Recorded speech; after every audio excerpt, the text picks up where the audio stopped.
Bonjour. Dans cette vidéo, on s'intéresse au calcul de la série de Fourier d'une fonction périodique.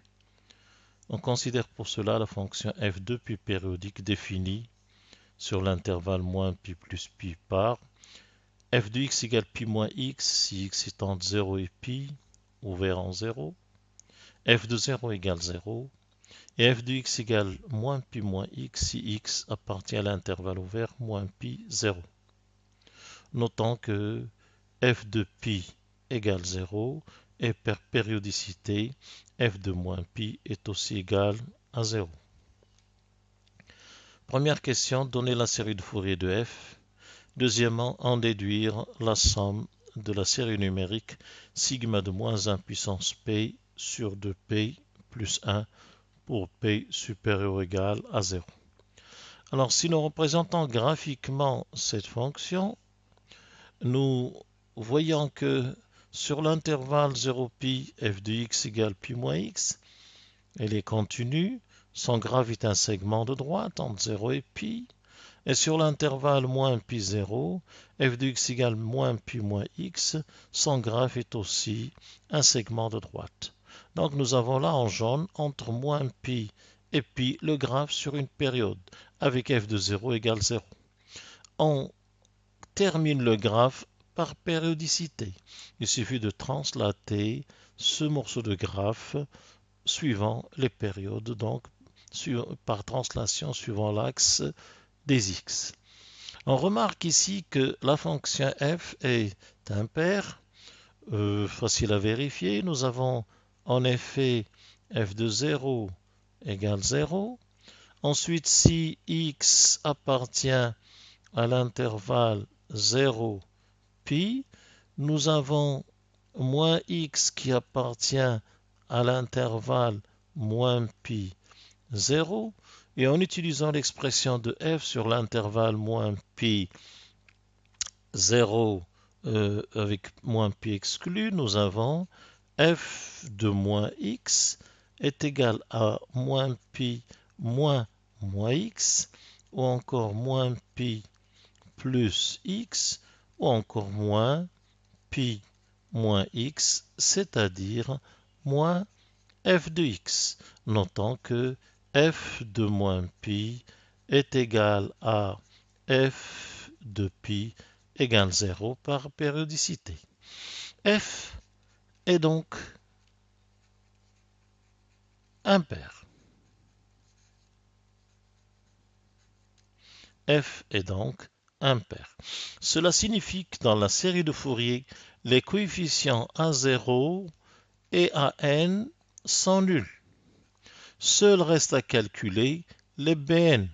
Bn est donné par la formule de cours 1 sur pi intégrale de moins pi à plus pi de f de x sinus nx dx. Notons ici que f étant impair, sinus étant impair, le produit est pair et par conséquent Bn peut s'écrire 2 sur pi intégrale de 0 à pi de f de x qui vaut sur cet intervalle pi moins x sinus nx dx, intégrale que nous allons calculer par partie. Nous appelons pi moins x u, sinus nx v', donc nous prenons u égale pi moins x, donc du c'est moins dx. Nous prenons v' égale sinus nx. Alors une primitive de cette fonction est v égale moins 1 sur n cosinus nx, et l'intégration par partie donne 2 sur pi. Alors u fois v, cela nous donne moins pi moins x cosinus nx sur n, à prendre entre 0 est pi moins 2 sur pi, le coefficient qui est en facteur, intégrale de u'v. Cela signifie que l'on va prendre le produit de moins dx avec moins 1 sur n cosinus nx, donc c'est un plus. Le 1 sur n, on peut le faire sortir de l'intégrale. Il reste à intégrer entre 0 et pi la quantité cosinus nx dx. Donc finalement, Bn est égal à, ce crochet pour x égale pi, ce terme est nul. Donc on va le calculer pour x égale 0 avec un moins moins plus. Donc pi fois 1 sur n. Donc nous avons 2 sur pi et le crochet se réduit à pi sur n. Moins 2 sur n pi et une primitive de cosinus nx est 1 sur n sinus nx à prendre entre 0 et pi. Entre 0 et pi, pour x égale pi sinus n pi est nul et pour x égale 0, sinus 0 est nul. Ce terme est nul. Finalement, on trouve comme valeur de Bn égale 2 sur n. Donc, la réponse à la première question est la série de Fourier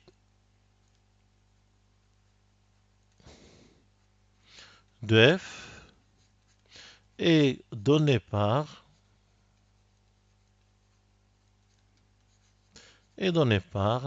S de x égale sigma de n égale 1 à l'infini de Bn sinus nx, c'est-à-dire sigma de n1 égale 1 à l'infini de 2 sur n sinus nx. Alors, deuxième question, nous allons appliquer ceci au calcul de sigma de p égale 0 à l'infini de moins 1 puissance p sur 2p plus 1. Nous revoyons le graphe de f et nous voyons que la fonction f admet sur chaque période un nombre fini de points de discontinuité et en ces points de discontinuité, elle admet une limite à gauche et une limite à droite. Ce sont donc des points de discontinuité de première espèce. Ensuite, en tout point où elle est continue, elle admet, ici il est même dérivable, donc elle admet une dérivée à droite et une dérivée à gauche. Cela signifie que la fonction f vérifie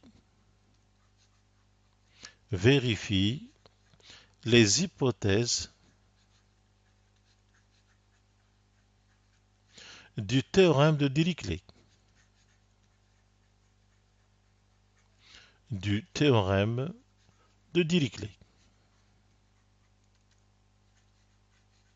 À savoir, elle admet sur chaque période un nombre fini de points de discontinuité de première espèce, ailleurs elle est continue, et en tout point où elle est continue, elle admet une dérivée à droite et une dérivée à gauche. Donc, si f est continue en un point x, alors la somme de la série de Fourier de f coïncide avec f de x. C'est le cas, par exemple, si x est égal à pi demi. D'après le graphe, d'après l'énoncé, on voit bien que f est continu sur l'intervalle 0pi, donc en particulier en pi demi, et nous avons donc, d'après le théorème de Dirichlet, S de pi demi est égal à f de pi demi que l'on calcule avec la première expression, pi moins pi demi, c'est-à-dire pi demi. Alors S de pi demi, rappelons que S de x est égal à sigma de n égale 1 à l'infini de 2 sur n sinus nx. Donc nous avons S de pi demi est égal à sigma de n égale 1 à l'infini de 2 sur n sinus n fois pi demi. Ceci est égal à pi sur 2.